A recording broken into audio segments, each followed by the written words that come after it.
नमस्कार। सिंधु सागर जे हिन सिंधु चैनल में अवां सभिनीनि जी दिली अचणु। असां पढ़ी रहिया आहियूं चूंड सिंधी कहाणियूं डॉक्टर प्रेम प्रकाश जूं एडिट कयल। असीं कुझु कहाणियूं करे आया आहियूं। केतिरियूं करे आया आहियूं तव्हांखे यादि हूंदो। मां हींअर 13 कहाणी थो तोड़ां, माना 12 कहाणियूं मां तव्हांखे ॿुधाए चुको आहियां ऐं 12 कहाणियुनि ते पंहिंजा वीचार बि तव्हां सां साझा करे चुको आहियां। ऐं 13हीं कहाणी आहे स्टिल चाइल्ड। कंहिंजी लिखियलु आहे? परम अभिचंदाणीअ जी। परम अभिचंदानी साहिबु 14 जुलाई ते जनम वरितो 1926 में ऐं वफ़ात पाती 9/12/2005 ते। डॉक्टर प्रेम प्रकाश जा हिन जे लाइ राया जेके आहिनि, सृजनात्मक चिंतन ऐं चिंतनात्मक सुरनि जी भूमिका में केतिरा अदबी मज़मून आलोचनाऊं ऐं कहाणियूं रचींदड़ हो तक तौर नाले किताबु आहे। उन्हनि ते हिननि खे सिंधी साहित्य अकेडमीअ पारां इनाम मिलियलु आहे। माना मूल रूप सां उहो अदबी मज़मून लिखण वारो हो, पर कहाणियूं बि हुन लिखियूं आहिनि। त उहा कहाणी जेका उहा स्टिल चाइल्ड उहा मां तव्हांजे साम्हूं पेश करे रहियो आहियां, जेका असांजे हिन मज़मूए में हिन कहाणी संग्रह में आहे। 5 किरदार आहिनि। हू, ॿियो ज़ूनो, टियों डॉक्टर कमल कपूर, चौथों रिसेप्शनिस्ट ऐं 5 मसाणी। जूनो हुन जी वाइफ आहे। कहाणी जी कथा वस्तु जूनो किरदार खे डिलीवरी में मुअल ॿार पैदा थियण ते ॿधल आहे। शादीअ खां पोइ हुनजो ही पहिरियों ॿारु हो जेको बि जीअरो पैदा न थियो। इन ई जी ॼाण ॿार जे पीउ यानी जूनो जे पतीअ खे ॾियण जो चिट हुअणु ॿार जे क्रियाक्रम यानी अंतिम संस्कार जेको आहे उहो कीअं थींदो करण महिल संदसि लापरवाह नज़रिए जो बि चिटियो वियो आहे हिन कहाणीअ में। कहाणी जी कथा वस्तु जूनो किरदार खे डिलीवरी में ॿुअल नाते ॿधल आहे। शादीअ खां पोइ हिन जो ही पहिरियों ॿारु हो जेको बि जीअरो पैदा न थियो। इन जी ॼाण ॿार जे पीउ यानी जूनो जे पतीअ खे ॾियण जो चिट हुअणु ॿार जे क्रियाक्रम करण महिल संदसि लापरवाह नज़रिए जो बि चिटियो आहे। लेखक पुरुष किरदार खे लापरवाह हिन रीति चिटियो आहे। हुन सोचियो त जेकॾहिं ईअं न थियो त हू दुखी थींदो, पीड़जंदो रहंदो, छाकाणि त हुन हर चीज़ ॾांहुं हर ॻाल्हि ॾांहुं बेहद लापरवाह रहण थे चाहियो। Page number 103। पुरुष किरदार जो लापरवाह चहिरो सॼी कहाणीअ में ॾिसण थो अचे। चाहे उहो जूनो पारां हमदर्दीअ विचां चवणु धरतीअ ते सारी पाड़ी ऐं दुख सिर्फ़ु असां लाइ त नाहे। जूनो पाॿोह मां चयो जेकी कुझु थियो सो पाण असां ॿिन्ही खे अञा बि हिक ॿिए जे वेझो आणींदो, या हमदर्दी बि हिन खे जड़तू थी लॻे पई। पेज नंबर 103 ते।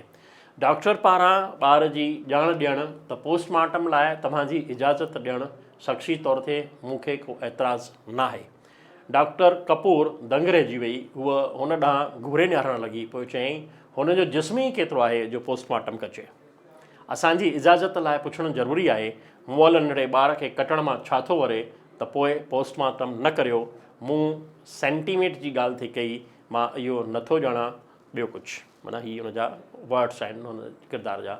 मुअल ॿार जो अंतिम क्रियाक्रम करण लाइ त पीउ पंहिंजे ॿार जी लाश खे न खणंदो आहे। हिकु दकियानूसी सेंटीमेंट थो लॻे त ॿार खे दफ़नाइण बदिरां जलाइण ऐं संदसि संख जमुना में परवान करण बि हिकु दकियानूसी रिवायत थी लॻे। कहाणीअ जो आख़िरीन हिसो चिटण लाइक़ु आहे। हा हा भली हलो, परीहं अचिजो, संख खणी जमुना में परवाह करे छॾिजो। संख हुन 5 पाउंडनि ते जे ॿार जूं हिन बाहि में कहिड़ियूं हॾियूं हूंदियूं जिन खे जमुना में प्रवाह करणु घुरिजे। हुन मसाणीअ जो हथु पकड़ियो ऐं पोइ खीसे मां हिकु ॿियों 10 जो नोट कढी हुनजी तरीअ ते रखियो। चयईं, छा थो चएसि? तव्हांजो माण्हू त रोज़ु जमुना ॾे वेंदो हूंदो, खेसि संख ॾिजो, जमुना में लोड़े छॾींदो। ईअं ई थींदो साहिबु। हू मसाण खां ॿाहिरि निकिरी आयो ऐं मसाणी खेसि दूर दूर ताईं तकींदो रहियो ऐं शायदि अॼु जे इंसान ते सोचींदो रहियो। यानी ॿारु जेकॾहिं मुअल पैदा थियो आहे त असांखे कीअं रिएक्ट करणु घुरिजे, उनजो सॼो जेको चिट आहे उहो हिन कहाणीअ में ॾाढे सुहिणे नमूने सां बयानु कयलु आहे परम अभिचंदाणीअ साहिब जे पारां। कहाणीअ जो आख़िरी जुमिलो ई कहाणीअ जो मक़सदु आहे त माण्हू अॼु जे वक़्त में केतिरो न भावहीन, संवेदनहीन, लापरवाह ऐं संस्कारनि खे दकियानूसी मञण वारो ऐं स्वार्थी आहे। ऐं रिश्तनि जी लाइ हुन लाइ का माना ई कोन्हे। माना रिश्ता हुन जे लाइ का माना खेसि कोन था रखनि पिया। ॿारु भले मुअल जो आहे पर हुनजो संबंध त आहे न। पीउ ऐं पुट जो त संबंध आहे न, या पीउ ऐं धीउ जो संबंध त आहे, पर उन्हनि ते बि ही बिल्कुलु निराश या ईअं चइजे की ख़ाली ख़ाली थो रहे पियो। हा ठीकु आहे, तूं जेको तुंहिंजो माण्हू वञे थो पियो उनखे ॾेई छॾिजांइ, उहो संख परवान करे ईंदो। हिकु तरीक़े जी हीअ चइजे कि संवेदनहीनता जी पराकाष्ठा, माना हिकु लेवल जी हाई लेवल, मतिलबु उन लेवल तां कीअं माण्हू थिए थो पियो। मां मूंखे अखर नथा मिलनि त मां उन किरदार जे बारे में मां छा चवां। ख़ैर ही अभिचंदानी साहिब जी कहाणी हुई, स्टिल चाइल्ड। अॻियां था हलूं पिया, धरतीअ सां नातो, मोतीलाल जोतवाणी। हिन चूंड सिंधी कहाणीअ जे सॼे किताब ते मां जेकॾहिं पंहिंजी राय, शख़्सी राय ॾियां त डॉक्टर प्रेम प्रकाश हद खां वधीक सुठी महिनत कई आहे। हर हिकु लेखक जी कहाणियुनि खे पढ़णु ऐं उन्हनि खे ॻोल्हे करे चूंड सिंधी कहाणी, माना हिकु अरसे में असांजी स्टाइल कहाणी जी कहिड़ी हुई उहा खणी थो अचे। माना हर हिकु भावना प्रधान कहाणी त आहिनि ई आहिनि, पर हर हिक जी भावनाउनि बि अलॻि अलॻि रूप, उनमें कहिड़े तरीक़े सां कैरेक्टर्स उभरी था अचनि पिया, उहो असांजे साम्हूं डॉक्टर प्रेम प्रकाश पेश करण जी निहायत ई पुरकशिश मस्तु कोशिशि कई आहे। उनजे लाइ मूं वटि बि अखर न आहिनि। हलूं था मोतीलाल जोतवाणी जी हिन कहाणीअ ते। मोतीलाल जोतवाणी साहिब खे बि पद्मश्री पुरस्कार मिलियो हो। 31/1/1936 ते हुननि जो जनमु थियो ऐं 28/1/2008 ते हुननि गोलोक में वञी वासो कयो आहे। पद्मश्री सां जेको आहे उन्हनि खे मिलियलु आहे। लॻभॻि 36 खनि किताब, नावल, नावलेट, कविता ऐं कहाणी, मकाला लिखंदड़, सिंधी ऐं हिंदीअ सां गॾु अंग्रेज़ीअ में लिखंदड़, भारतीय साहित्य, धर्म ऐं फिलासफ़ीअ ते लंडन, टोरंटो, सियोल ऐं हांगकांग में हिन साहिब लेक्चर बि ॾिना हुआ ऐं केंद्रीय हिंदी निदेशालय जे सलाहकार बोर्ड जे मेंबर ऐं दिल्ली साहित्य अकादमी जे सेक्रेटरीअ जो उहिदो माणे चुका आहिनि। ऐं दिल्ली साहित्य अकादमी में जॾहिं हुननि सेक्रेटरीअ जो उहिदो संभालियो त मूंखे यादि आहे त हुननि शाह सचल ऐं सामीअ ते सिंध मां जेके किताब घुराए हिते स्कैन कराए ऐं प्रिंट कराया ऐं ॾाढे सस्ते अघ में सभिनीनि खे हिते हिंदुस्तान में मुहैया कराई आहे शाह सचल ऐं सामीअ जो अलॻि अलॻि किताब। कहाणी जा किरदार 4 आहिनि। पहिरियों बसंताणी, ॿियों मोहन, टियों राम, चोथों कृष्ण, पंजों हरी ऐं रस्ते जा कुझु किरदार। ही मेन 4 किरदार आहिनि। कहाणी दिल्लीअ में सरकार पारां अॾायल फेडरेशन हाउस जे पस मंज़र में लिखियलु आहे। फेडरेशन हाउस जंहिंमें भारत जे जुदा जुदा प्रांतनि जा सूबनि जा सकाफ़ती इदारा यानी कल्चरल इंस्टीट्यूशन्स आहिनि, संस्थाऊं आहिनि, बर्पा कयल आहिनि। सिंधियुनि खे 1967 में बिल्डिंग जी छित ते हिकु कमिरो बिना फर्नीचर जे ॾिनो वियो आहे। हाणे छित ते बि ठहियल कमरे खे बरसाती चयो वेंदो आहे। जेको दिल्लीअ में या असांजे हिन नॉर्थ वारे पासे में मकान हूंदा आहिनि, उन में जेका छित ते कमिरो ठहियलु हूंदो आहे उहो उनखे बरसाती चयो वेंदो आहे। दिल्लीअ में अहिड़ी बरसाती में रहंदड़नि जो चिट हिन रीति चिटियो आहे लेखक। घणो करे मकानी माण्हू ऐं मकान मालिक शख़्स ई मकान जे हेठियनि वारनि ते रहनि था। ॿाहिरां आयल माण्हुनि खे दफ़्तरनि में हिसाब किताब ऐं ख़त किताबत कंदड़ मुंशी या क्लार्क आहिनि। उन्हनि मकाननि जे खुॾनि ते ठहियल बरसाती कमरनि में संदन गुज़र बसर थिए थो। लेखक चइनि सिटुनि में विरहाङे खां पोइ हिनखे चिटियो आहे। छा थो रखे? हिंदुस्तान में सिंधियुनि जी हालति खे कहाणीअ में चिटियो अथई त कहाणी भाषा ऐं साहित्य जे वाधारे लाइ हर आर्तवार ते थींदड़ अदबी मेड़ जी परंपरा में लिखियलु आहे। हिन मेड़ में जेके सिंधी लेखक अची रहिया आहिनि उन्हनि जी रचनाउनि ते बहस मुबाहिसो ऐं संदन वीचार बि कहाणीअ में चिटियल आहिनि। भाषा ऐं साहित्य जे लाइ केरु केतिरो समर्पित आहे, तंहिंजो चिट लेखक मोहन जे मन में ईंदड़ ख़्यालनि जे ज़रिए चिटियो आहे। कीअं थो लिखे? असांजी शहरी ज़िंदगी हुअण करे असांजी ॿोलीअ में शहरनि में गुज़ारे लाइक़ु महदूद गॾियल मिसियल लफ़्ज़नि जो मज़ार थी वियो आहे। राम कहाणी जी रचना त कई आहे पर उहा सिंधीअ में न हिंदीअ में आहे। संदसि वीचारनि खे हिन रीति पेश कयो आहे त मुंहिंजी कहाणीअ में पिणु हिकु अहिड़ी ज़हनी कशमकश ॾेखारियल आहे, पर मूं उहा कहाणी असुलु हिंदीअ में लिखी आहे। यार, मां हिंदीअ में मक़बूल थियणु चाहियां थो ऐं हू ॿी मंज़िल ते रुकी थो पए।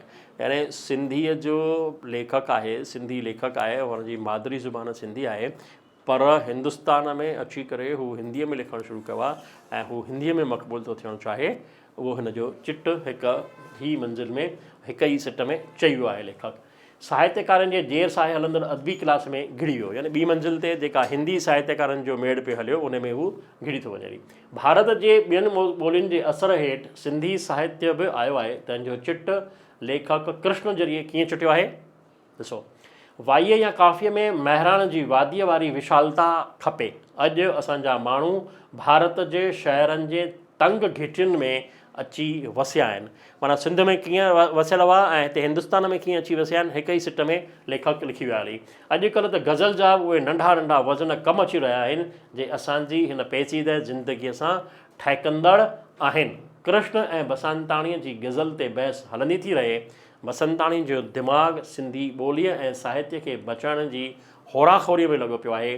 भारत में पंहिंजी पहचान कीअं बचाए सघंदासीं असीं हिते हिंदुस्तान में, माना विरहाङे खां पोइ उन जी उहा होराखोरी आहे उनखे, इन जो चिट आहे कहाणीअ जी हिन पैरा में।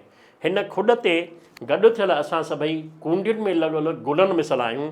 जुदा जुदा कूंडियुनि में जुदा जुदा प्रांतनि में असांजी कला जी ख़ुशबू ऐं ख़ूबसूरती बेशक विकास पाए थी, पर उहे गुल महदूद कूंडियुनि में लॻल आहिनि ऐं कूंडियूं वरी धरतीअ खां घणो मथे खुॾ ते रखियल आहिनि। असांजो पंहिंजी ज़मीन सां रिश्तो कटिजी वियो आहे। हीअ अंडरलाइन करण वारी ॻाल्हि आहे कि असांजो पंहिंजी ज़मीन सां रिश्तो कटिजी वियो आहे। ॾाढो सुहिणे नमूने चिट कयो अथई, एतिरो सुहिणो नमूने चिटियो कयो अथई त कीअं सिंधी पंहिंजी ज़मीन खां धार थी विया आहिनि हली। हिकु हसास दिलि लेखक पंहिंजी भाषा ऐं साहित्य खे उसणु ॾिसंदो थो चाहे, पर भारत में असांजी ॿोली ऐं साहित्य कीअं बचंदो। माना हेॾी भीड़ आहे भाषाउनि जी, 22 भाषाऊं त साहित्य अकादमीअ में ई रजिस्टर्ड आहिनि, उनखां पोइ बि अलाए घणियूं आहिनि जेके असांजे जोड़जक में शामिलु न आहिनि। उन्हनि भाषाउनि में सिंधी भाषा कीअं बचंदी। केॾो वॾो हुन वटि जेको आहे सोच आहे असांजे मोतीलाल जोतवाणीअ वटि। इहो वॾो सुवालु आहे, इनखे बचाइण लाइ कोशिशि करणु घुरिजे। इहो ई हिन कहाणीअ जो मक़सदु आहे जंहिंखे पाठकनि ताईं पहुचाइण में लेखक कामयाबु वियो आहे। कहिड़े तरीक़े कि जेके असां सिंधी लेखक आहियूं उहे हिकु कुंडीअ में लॻल ॿूटे वांगुरु आहियूं। उहो ॿूटो बि किथे रखियलु आहे, धरतीअ खां मथे चोट ते, जंहिंखे छित चइजे, जंहिंखे बरसाती जेको कमिरो आहे उन जे पासे में ॿाहिरि लॻल कुंडियूं असांजूं लॻियल आहिनि, उन में लॻल आहियूं। त असां ज़मीन खां त कटियल आहियूं न, ज़मीन खां कटियल आहियूं त उसरंदासीं कीअं। केॾी वॾी सोच जेको आहे डॉक्टर जोतवाणी साहिबु हिन कहाणीअ में पेश कई आहे, जंहिंमें हू साईं बिल्कुलु कामयाबु आहे। मूं वटि हुनजे सारा में दिलि में त चवां मां कि ॾाढी इज़त आहे, पर हुनजी कहाणी जी सूरत ऐं ख़ूबसूरती ऐं जेको मैसेज आहे उनखे चवण लाइ मूं वटि बि अखर कान्हनि के। अचो अॻियां था हलूं। साणाई केरु थो लिखे पियो? लक्ष्मी खिलनाणी साहिबु। लक्ष्मी खिलनाणी साहिबु असां सां हाणे बि आहिनि, कलकत्ता में रहनि था पिया। सिंधोलॉजी खे बर्पा करण में हुननि जो वॾो योगदानु रहियो आहे। 1925 ॾह ते 2 अक्टूबर ते हुननि जो जनमु थियो आहे, माना गांधी जयंती ते। Indian institute of sindhology Adipur जो फाउंडर मेंबर ऐं डायरेक्टर जे उहिदे ते रहियो आहे। कंहिं वाद ऐं वीचार खां आजो रुगो रचनाउनि सां प्यार, सिंधी भाषा साहित्य ऐं संस्कृति जे वाधारे में लॻल हिकु युगानी शख़्सियत आहे लक्ष्मी खिलनाणी। किरदार केतिरा आहिनि हिन कहाणीअ में? 8 खां कुझु वधीक। पहिरियों तीरदास, ॿियों सुरेश, टियों हरेश, चौथो खानचंद, पंजो कमला, छहों नीता, सतो लक्ष्मण ऐं आत्मानंद शर्मा ऐं कुझु ॿिया। कहाणी जी कथा वस्तु: मुख्य किरदारु तीरदास जी गृहस्थ ज़िम्मेवारियूं पूरियूं करण खां पोइ मिलियल वक़्त खे कीअं गुज़ारण ते ॿुधलु आहे। तीरदास 2 पुटनि हरेश सुरेश ऐं धीउ नीता जी शादी उमिरि जा 5 ॾहाका पूरो करण खां पहिरीं कराए दुनियावी ज़िम्मेदारियुनि खां फ़ारुग़ थी चुको आहे। यानी 50 सालनि में पंहिंजा ज़िम्मेदारियूं पूरी करे छॾियूं हली। उमिरि जा 50 साल ऐं ॿारनि जी शादी करे पाण ज़िम्मेदारियुनि खां फ़ारुग़। कारोबार संदसि 2 पुट हलाए रहिया आहिनि, हरेश ऐं सुरेश। धीरे धीरे खेसि टाइम बची रहियो आहे, तंहिंखे कीअं गुज़ारिजे इन्हीअ जो सिलसिलेवार चिटियल आहे हिन कहाणीअ में। तीरदास पहिरीं पंहिंजी पत्नीअ सां गॾु सिनेमा ॾिसणु ऐं घुमण फिरण में, पोइ मंदरु टिकाणे में, समाज सेवा में रुधल आहे। धीरे धीरे हुनजो रुझान अध्यात्म तरफ़ वधंदो थो वञे त संदसि जी इच्छा आहे त हू को गुरू करे ऐं गुरू मंत्र वठी बाक़ी हयाती हरी सिमरण में गुज़ारे। अहिड़ो इरादो करे होलीअ जे ॾींहुं जॾहिं सॼो परिवार होली खेले, जॾहिं रंग गुलाल खेले करे अची वेठा आहिनि, मंझंदि जी मानी खाई गॾु वेही आइस्क्रीम खाई रहिया हुआ, तॾहिं पंहिंजे मन जी ॻाल्हि चोरे थो। तंहिंखे लेखक हिन रीति चिठियो आहे त कुझु ॾींहं उत्तरकाशीअ में, जमुनोत्रीअ में, गंगोत्रीअ में ऐं हिमालय जे ॿियनि स्थाननि जो रटण करणु थो चाहे। खेसि विश्वास वेहिजी वियो आहे त उन्हनि पहाड़नि ऐं गुफ़ाउनि में किथे न किथे को कामिल सतपुरुष मिली वेंदो, जेको संदसि मथे ते हथु रखी खेसि अविद्या जी निंड मां जाॻाईंदो, छिन में संदसि मन मां हीअ खिचताण दूरि करे छॾींदो। हीअ किथे लिखियलु आहे? पेज नंबर 122 ते। पीउ जो अहिड़ो इरादो ॿुधी पुट धीउ माउ परेशान आहिनि। घरवारी कमला खेसि सलाह थी ॾिए। हिते ब्यास वारा संत आहिनि, आनंदपुर वारा स्वामी परमानंद पंहिंजा सिंधी संत आहिनि, उहे सभु वॾा वॾा महात्माऊं कमल गुल जिया निर्लेप असां गृहस्थुनि जे मोक्ष लाइ एॾो पाण पतुर रहिया आहिनि। उन्हनि मां कंहिंखे बि गुरू करण खां तोखे केरु थो रोके? माने जेका पत्नी आहे उहा पतीअ खे कीअं सलाह थी ॾिए पई, उनजो चिट आहे। तीर्थदास हिकु मकानी संत खां मंत्र वठी सुबुह शाम उन जो जप करणो थो लॻे। ज़ाल जी ॻाल्हि मञे थो पियो। तपस्या जो असरु संदसि मथां थींदो थो वञे ऐं हू हर ॻाल्हि खां निर्लेप थींदो थो वञे। घर ऐं कारोबार खां अलॻि बि कंहिंसां बि लॻाव न। ऐं तीर्थदास जी हालति घर वारनि खे अजब में थी विझे त डॉक्टरनि खां सलाह था वठनि त डॉक्टरनि ॿुधायो आहे खेसि का बीमारी कान्हे का। तीर्थदास सुबुह शाम ईश्वर जी आराधना में लॻल आहे। हाणे घर जा भाती तोड़े यार दोस्त इन ई वीचार जा हुआ त ईश्वर हिन खे पंहिंजे रंग में रंगे छॾियो आहे। माना जेॾीमहिल माण्हू दुनियादारीअ जे कारोबारनि मां पंहिंजो मोह कढी थो वञे हली, त कीअं ईश्वर उनखे पंहिंजे रंग में रंगे थो छॾे। हिन जो चिट लेखक हिन पैरा में कयो आहे। कहाणी जी पुॼाणी लेखक कहाणी अॻियां वधे थी त किथे थो पहुचाएसि पियो। तीर्थदास जे नंढपण जे दोस्त खानूअ जे वाक्य सां कई आहे। हाणे खानू सां कहिड़ो वाक्य थो अचे इहो ॾिसो। खानूअ खे पैसनि जी ज़रूरत आहे। दस्ती वठण लाइ संदसि पुटनि वटि थो वञे, सो खेसि छिड़ॿे कढी था छॾनि। ही दस्ती माना चइजे की भई अॼु मूंखे ॾे, मां तोखे सुभाणे ॾींदुसि या तोखे परीहं ॾींदुसि। माना हिकु ॿिनि चइनि पंजनि ॾींहंनि लाइ ओधर जी जेको सिस्टम आहे, सिंधीअ में हुनखे दस्ती चइबो आहे। उमेदु रखी दोस्त वटि अचे थो, जीअं पुटनि खे चवे त खेसि पैसा ॾियनि। पहिरीं त तीर्थदास खे सुञाणे ई कोन थो। सुञाणण खां पोइ बि संदसि मदद करण बदिरां खेसि जवाबु थो ॾिए, लेकिन मां त हाणे रिटायर्ड आहियां, तूं दुकान तां सुरेश हरेश खां वञी घुर। खानूअ खेसि पूरी ॻाल्हि ॿुधाई, पर खानूअ खे कुझु बि जवाबु ॾिनो।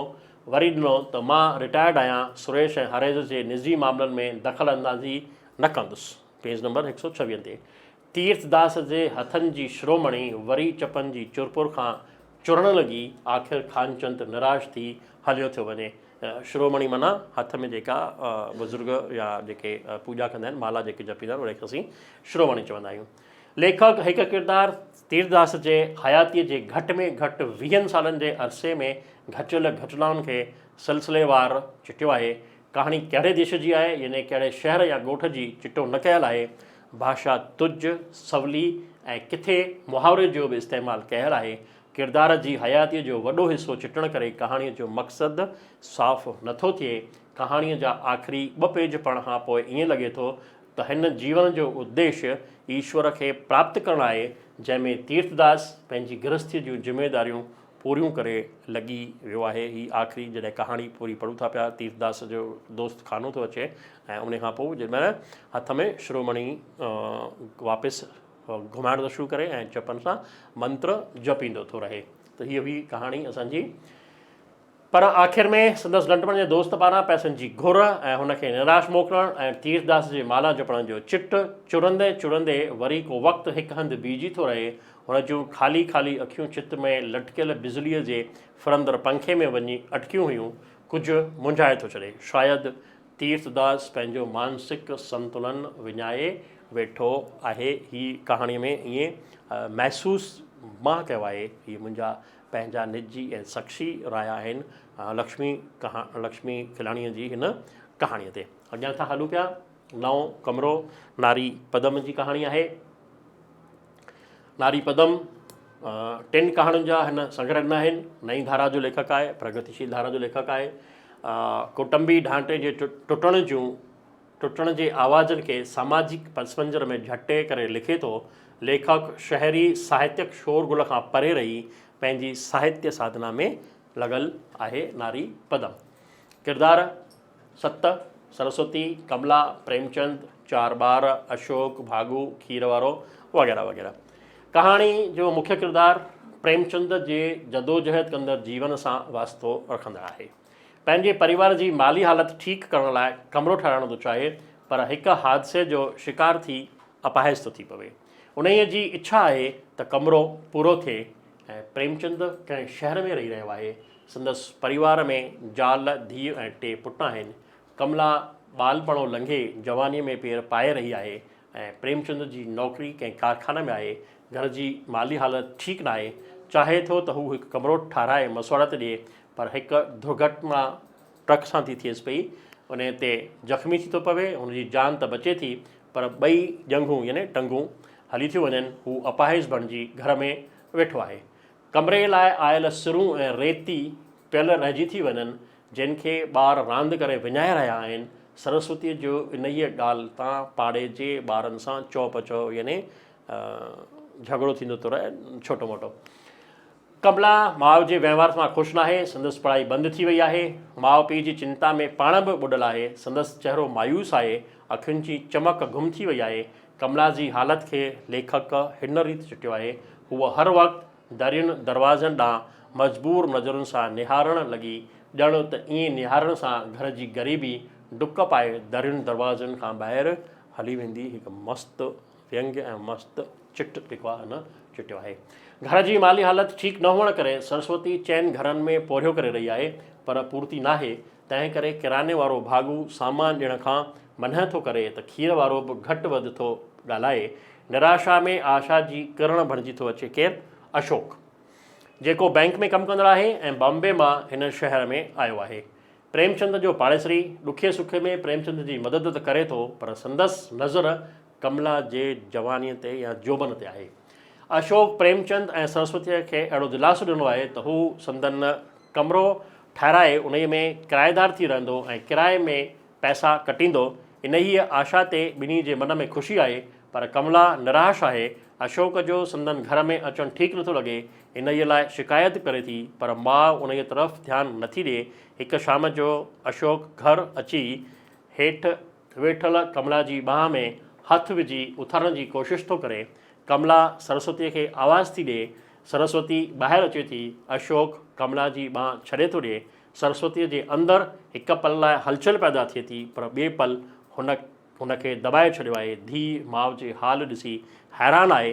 तंहिंखे लेखक कहिड़े तरीक़े सां थो चिटे। ॾिसो, हूअ माउ ॾांहुं यकटक निहारींदी रही। हुनखे लॻो त हुनजी माउ जो चहिरो अॻु वारो घुसियल कोन हो, उहो हाणे टुकड़ा टुकड़ा थी वियो हो। वक़्त जी सचाईअ, बुख ऐं प्यास जी सचाईअ ऐं सख़्तीअ हुनखे टोड़े छॾियो। माना माउ जी मजबूरी, जेकॾहिं केरु धीउ जी इज़त में हथु विझण जी कोशिशि करे, पर हुनजी हयातीअ जो सच, उहो हुन लेखक कहिड़े न सुहिणे नमूने सां चिटे करण जी कोशिशि कई आहे। अशोक खेसि ॿुधाए थो त ठेकेदार सां ॻाल्हाइणु थी वियो आहे ऐं पहिरीं तारीख़ खां कमु शुरू थी वेंदो। सरस्वती प्रेमचंद ख़ुशि आहिनि। प्रेमचंद चाहे थो त घर जी छित बरसाति में वहे थी, घटि में घटि उहा ठही पवे हा। दीवारुनि जो पलस्तर त ठहियो। पेज 167 ते कहाणीअ जे आख़िरी हिसे में लेखक कमला जी चिंता जो चिट हिन रीति चिटियो आहे त हुन जे दिमाग़ में चरखो चालू थी वियो। कमरे जो कमु चालू थींदो, भितियूं मथे खॼणु लॻंदियूं, कंवेलियूं पवंदियूं, पलस्तर लॻंदो, फर्श लॻंदो ऐं पोइ कमरो मसवार ते ॾिनो वेंदो। हुन चांहि छाणी। चांहि जा 2 कोप खणी जॾहिं हूअ हलणु लॻी त हूअ कोन हुई, ठहंदड़ नओं कमरो हुई। माली मजबूरियूं, परिवार पालण जूं मजबूरियूं, अपंग पिता, पोरियो कंदड़ माउ, दिलि में अरमान, अखियुनि में सपना ऐं टुटंदड़ सपननि जो चिट, मजबूरीअ जो फ़ाइदो वठंदड़ शख़्स, अहिड़नि मसाइलनि खे चिटींदड़ कहाणीअ जी भाषा सुपक, सरल ऐं मुशाबहती आहे। लेखक हर किरदार जे जज़्बनि खे चिटण लाइ कंहिं न कंहिं सां मुशाबत कई आहे। अशोक जे सुवाल ते त हू छा सोचे रही आहे, कमला जे हालत जो चिट हिन रीति चिटियो आहे। कमला ख़ामोश रही, पंहिंजे साम्हूं निहारींदी रही। साम्हूं चर्च जो ऊंचो टावर नीरे धुंध में लिपटियल बीठो हो। उन जे मथां टंगियल हो आकाश जो टुकुर। उन टुकुर में कुझु तारा टिमकी रहिया हुआ। केॾो न मुशाबत कई आहे उन असांजे लेखक नारी पदम नए कमरे जे ज़रिए कीअं असीं परिवार खे जोड़े टोड़े उन जा अरमान ॾिसी सघूं था पिया। जवान थींदड़ ॿार जा छा सुपिना आहिनि, उहा माउ पीउ जे बारे में छा थी सोचे, पंहिंजे भाउरनि भेनरुनि जे बारे में छा थी सोचे। पंहिंजे बारे में त उन सोच जो दाइरो ई महदूद करे छॾियो आहे। पर जॾहिं अशोक उनखे हथ खां खणी थो उथारे ऐं हथ थो लॻाए त हुनजा अरमान जेके टुटनि था, हुनजा जेके सुपिना टुटनि था पिया, उहो जेको आहे नारी पदम साहिबु ॾाढे सुहिणे नमूने सां हिन कहाणीअ में चिटण में कामयाबु वियो आहे। हिकु सुठी ॿी कहाणी तव्हांजे साम्हूं पेश कई। हिते असीं विराम था वठूं पिया। तव्हां खां मां इजाज़त थो वठां पियो।